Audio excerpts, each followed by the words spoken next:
بسم الله الرحمن الرحيم والفجر وليال عشر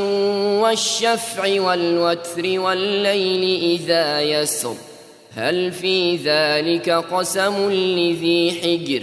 ألم تر كيف فعل ربك بعاد إرم ذات العماد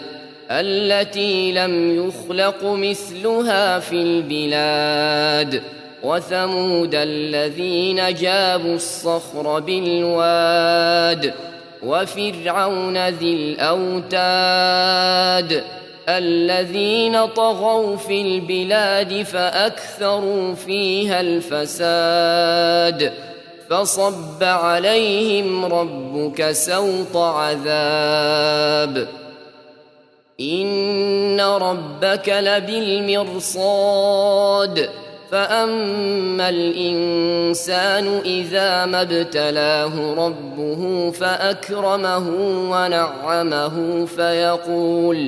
فيقول ربي أكرمن وأما إذا ما ابتلاه فقدر عليه رزقه فيقول ربي أهانن كلا بل لا تكرمون اليتيم ولا تحاضون على طعام المسكين وتأكلون التراث أكلا لما وتحبون المال حبا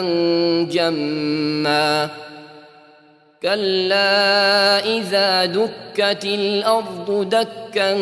دكا وجاء ربك والملك صفا صفا وجيء يومئذ بجهنم يومئذ يتذكر الإنسان وأنى له الذكرى يقول يا ليتني قدمت لحياتي فيومئذ لا يعذب عذابه أحد ولا يوثق وثاقه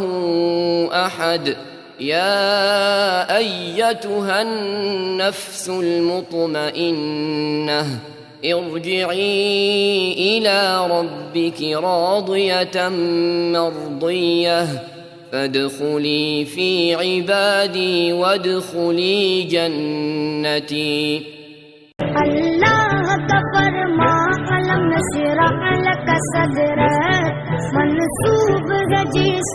ورفعنا لك ذكرك اللہ کا فرما علم نشرح لك صدرك منصوب رجس